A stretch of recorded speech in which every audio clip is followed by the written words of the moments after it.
तो पहले तो खैर इसके पीछे साइंटिफिक क्या फैक्ट है, दूसरा आपकी क्या क्या हॉबीज है डॉक्टर साहब की? जहाँ पे HIV वायरस को, जो वायरस बोला जा रहा है, उसको आइसोलेट किया गया हो, जी। किसी को मिला हो कि देखो जी हमें मिल गया, इसे कहते हैं HIV वायरस। हॉस्पिटल में जब वो रहेंगे, अगर तो जरूरत पड़ी आयुर्वेदिक दवाई की, वो हम देंगे, बट फ्री में देंगे।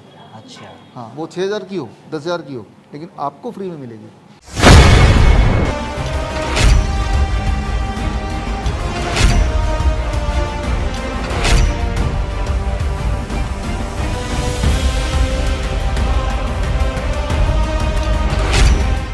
नमस्कार, मैं हूं सुमित आज़ाद और आज का ये डॉक्टर साहब का इंटरव्यू बहुत ज़्यादा महत्वपूर्ण होने वाला है, क्योंकि इस इंटरव्यू में आपके होंगे बहुत ज़्यादा महत्वपूर्ण सवाल और डॉक्टर साहब के होंगे जवाब। तो सबसे पहले एक क्वेश्चन पूछना चाहूँगा मैं अपने से, फिर दर्शकों के कुछ क्वेश्चन हैं मैं जो लिख कर लाया हूँ।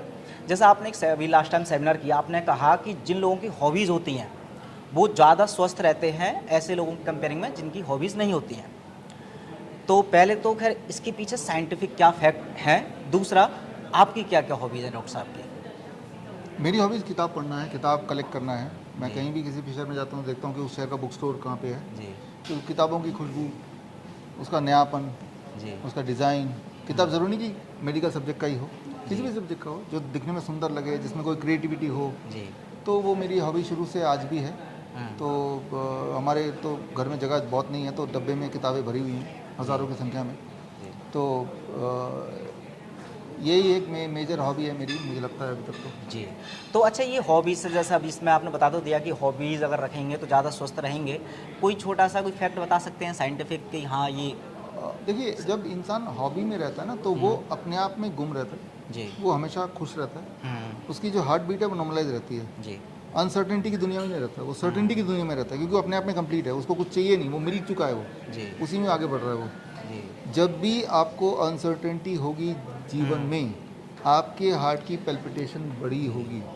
जब आपकी हार्ट की पैल्पिटेशन एब्रप्ट होगा, तो आपका ब्लड सर्कुलेशन वो प्रॉपर होगा ही नहीं, और सारा जो खेल है बीमारियों का, वो ब्लड सर्कुलेशन का ही खेल है। जी। जितनी सारी बीमारियों के नाम आप जानते हैं, मान लो कैंसर है, कैंसर क्या होता है, कहीं ज़्यादा ब्लड सर्कुलेशन हो रहा है तो वहाँ ट्यूमर बन रहा है, कहीं ब्लड सर्कुलेशन हो ही नहीं रहा, राइट, जहाँ नहीं हो रहा तो वहाँ पे गैंग्रीन हो रहा है फिर। तो सारा जो खेल है वो ब्लड सर्कुलेशन का है, and that depends on heart का बीट, पैल्पिटेशन ना होना, right, and that depends on कि आप कितना अपने आप में संतुष्ट हैं। संतुष्टि के लिए बहुत सारे तरीके हो सकते हैं। किसी को अच्छा मान लो एक लाइफ पार्टनर मिलता है तो भी संतुष्ट है वो, right, there can be many ways to be to get the fulfilment, right. लेकिन फुलफिलमेंट का एक तरीका हॉबी भी है, जहाँ किसी और की भी ज़रूरत नहीं है, आप अपने आप में कंप्लीट हैं। अच्छा, एक एग्जांपल मैं बोल रहा हूँ आप सबके लिए। जी। आप बचपन की कोई भी एक हॉबी याद कीजिए, या जब मैं अभी अपना दिवाली आ गया, पुराने घर को साफ करते हुए अचानक मुझे ट्रंक के नीचे से बचपन में जो स्टैम्प कलेक्ट करता था वो मिल गया। काफ़ी देर तक वही देखता रहा, कितने अच्छा लगा, है ना। तो आपको भी पुराना कोई एल्बम देखने लगे, अब बड़ा मज़ा आता है ना, आपको शांति मिलती है, खो जाते हैं कहीं। ये जो खो जाना है ना, दैट इज़ रिदमिक, रिदम में ले आता है। आप देखेंगे उस दिन नींद भी अच्छी आएगी, उस दिन दर्द भी कम होगा। तो ये एक्चुअल साइंस है, लेकिन ये लगातार होना चाहिए, कभी कभी नहीं। ट्रंक से निकला तभी आपको खुशी मिली, वो कब होगा, जब एक हॉबी को परस्यू करेंगे। जी। अच्छा डॉक्टर साहब, जैसे आप हमेशा से ही नेचुरोपैथी को बहुत बड़े स्तर पर प्रमोट करते हैं, और बहुत बड़ा ये सौभाग्य भी है भारत का, खासकर कि भारत में आप जैसा कोई व्यक्ति आया जो नेचुरोपैथी को इतने बड़े स्तर पर पूरे विश्व भर में प्रसारित किया। नेचुरोपैथी में एक एनिमा होता है, एनिमा के बारे में ना तो आपके मुझसे ज़्यादा हमने कुछ सुना है, तो मैं जानना चाहूँगा एनिमा के बारे में, क्या उसके सच में कुछ फ़ायदे होते हैं या कुछ उसके नुकसान होते हैं? उसको आप मेरे ख्याल से प्रमोट नहीं करते, उसके बारे में बात नहीं करते, क्या वजह है? नहीं, हमारे हॉस्पिटल में होता है एनिमा, यहाँ भी होता है, पंचकर्मा में एनिमा कराते हैं, लेकिन वो हम बहुत ही देखभाल की जिनको ज़रूरत है, क्योंकि जब जो लोग DIP डाइट पे होते हैं तो उनको एनिमा की ज़रूरत नहीं होती, नंबर 1। नंबर 2, आपको ध्यान रखना है जो कोलोन है हमारा, कोलोन में गुड बैक्टीरियाज भी हैं, और ज़्यादा एनिमा कर देंगे तो गुड बैक्टीरिया बाहर निकल जाएंगे, ठीक है ना।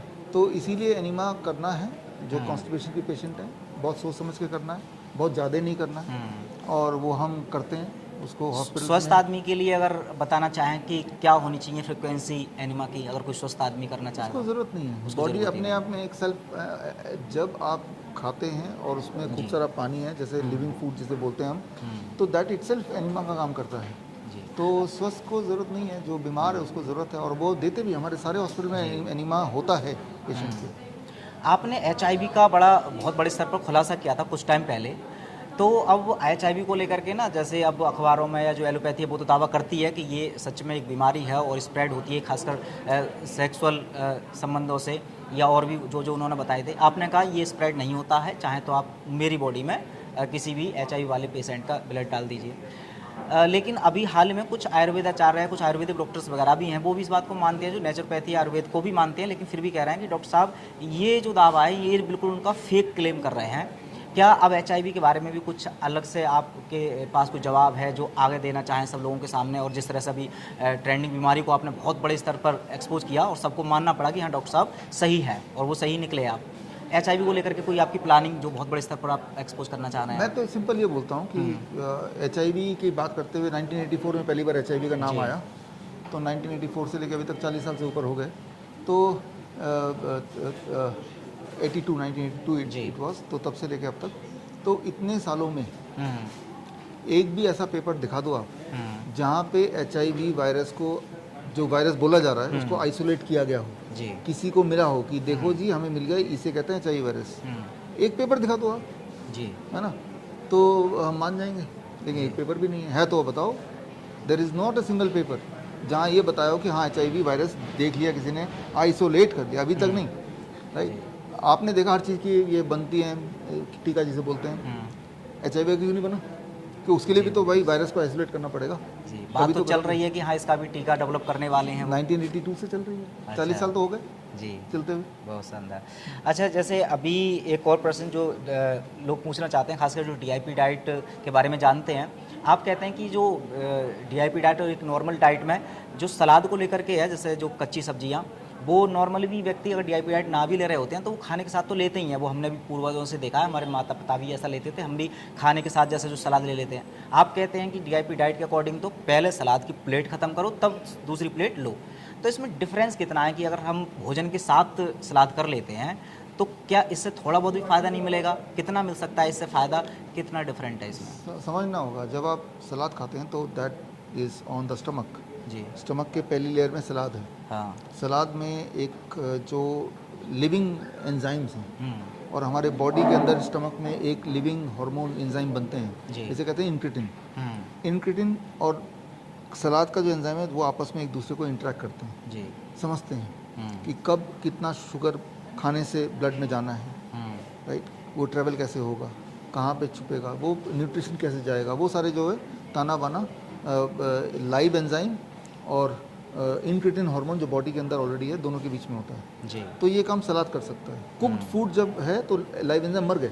जी, अब इंक्रेटिन तो बॉडी में है, लेकिन कुक्ड फूड की वजह से उसमें लाइव एंजाइम है नहीं, तो आपस में इंटरेक्शन नहीं होगा। यूँ मानो कि ट्रैफिक पुलिस तो बता रहा है यहाँ पे रुको, लेकिन गाड़ी में ड्राइवर नहीं है, वो ऑटो मोड पे चल रहा है, जी, तो एक्सीडेंट होना ही है। तो पहले अपने ड्राइवर को भेज दिया, ऐसे खाने को भेजा जो इंक्रेटिन को समझता हो, उसके बाद अपने कुक्ड फूड भेजा, तो cooked food will follow the live enzyme, it will follow the salad. तो इसीलिए मैं बोलता हूँ पहले आप सलाद खा लो पेट भर के, अब खाना शुरू करो।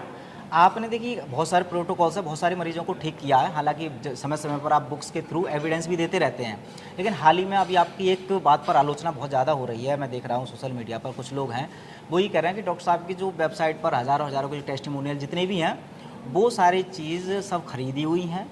अगर ये सच है तो डॉक्टर विश्वरूप के टेस्टिमोनियल में जो लोग होते हैं उनके मोबाइल नंबर वो दर्शाते नहीं हैं, उनका एड्रेस नहीं दर्शाते, ताकि हम उनको ये सेटिस्फाई कर पाएँ कि ये सच बोल रहे हैं, सही बोल रहे हैं, गलत। कहीं ऐसे तो जो टेस्टिमोनियल हम पैसे दे करके कितने भी बनवा सकते हैं अपने। तो क्या सच में ही ये सब इतने सारे हज़ारों के टेस्टिमोनियल आपने वेबसाइट पर अपलोड किए हैं वो सब बिकाऊ हैं? इसमें एक आइडिया है, मैं बताता हूँ, 2-3 आइडिया है। मैं हमारी जो अभी किताब लॉन्च हुई, हाँ, क्योर फॉर ब्लड डिसऑर्डर, जी, उसमें हमने बच्चों के फोटो डाले, ठीक है, उनका हॉस्पिटल का नाम डाला, ठीक है, उनका वो कहाँ रहते हैं वो डाला हमने, ठीक है, तो और ज़्यादा बड़े बड़े हॉस्पिटल्स हैं, अपोलो हॉस्पिटल, एम्स, फोर्टिस, इस तरह के हैं, और उन बच्चों के नाम है। जी, तो आपके पास एक आइडिया, और वो हर शहर से है, आप जिस भी शहर में रहते हैं उस शहर का बच्चा पकड़िए, हाँ, तो उस शहर के हॉस्पिटल में जाइए और देखिए ये बच्चा क्या यहाँ पे आया था, जी, उनके रिकॉर्ड में मिल जाएगा, और क्या अब आ रहा है वो भी मिल जाएगा। तो इससे ज़्यादा डिटेल क्या है, ये तो वही एक बात। दूसरा, अभी जैसे मेरा अभी लेक्चर अभी हुआ था इस संडे को, पिछले संडे हुआ था जी, ये भिलाई में, हमने पहले ऐलान कर दिया था कि हमारे सारे पेशेंट वहाँ पे आ रहे हैं, जो भी आसपास के, आप आ जाओ। हाँ पेशेंट से मिल लो। पेशेंट आए भी लेकिन मिलने को आए नहीं। अगला लेक्चर मेरा नवंबर 19 को हो रहा पटना में, तो और डिटेल में आपको दे दूंगा जी। तो वहाँ हमारे पेशेंट तो आते ही हमें सुनने, जिनको भी शक है जरा भी वहाँ आ जाएं। कैंसर के पेशेंट, हार्ट डिजीज़ के पेशेंट, किडनी के पेशेंट, डायबिटीज़ के पेशेंट, थैलेसीमिया के पेशेंट, सबसे मिल ले, अपनी पड़ताल कर ले, ठीक है ना। ये दूसरा तरीका है। तो और फिर जो मेडिकल काउंसिल है, मैंने पहले ही बोला दिल्ली मेडिकल काउंसिल है, हरियाणा मेडिकल काउंसिल है, अगर ये मुझे चिट्ठी लिखते हैं जिन्होंने लिखी है तो हम अपना डेटा पूरा देते हैं। हमने दिया भी है हरियाणा मेडिकल काउंसिल को, हमने डेटा पूरा दिया है और हम बोलते हैं आपके माध्यम से कि मुझसे मांगो डेटा, लेकिन डेटा किसी इंडिविजुअल को नहीं देंगे हम जी, क्योंकि वो उनकी प्राइवेसी को भी इन्फ्रिंज करता है। किसी मेडिकल एसोसिएशन को हम देने को तैयार हैं, किसी काउंसिल को देने को तैयार हो, दिया भी है जी, और आगे भी देंगे। तो आप किसी काउंसिल के माध्यम से आइए, हम डेटा दे देंगे। और आप एज ए इंडिविजुअल आना चाहते हैं तो आप हमारे बुक को पढ़िए या फिर हमारे सेमिनार में आके आंखों देखी सामने सामने मिलिए। जी। कोई और तरीका अगर आप बोलें कि पेशेंट को लेकर आपके घर पहुंच जाएं हम, जी, वो तो नहीं हो सकता।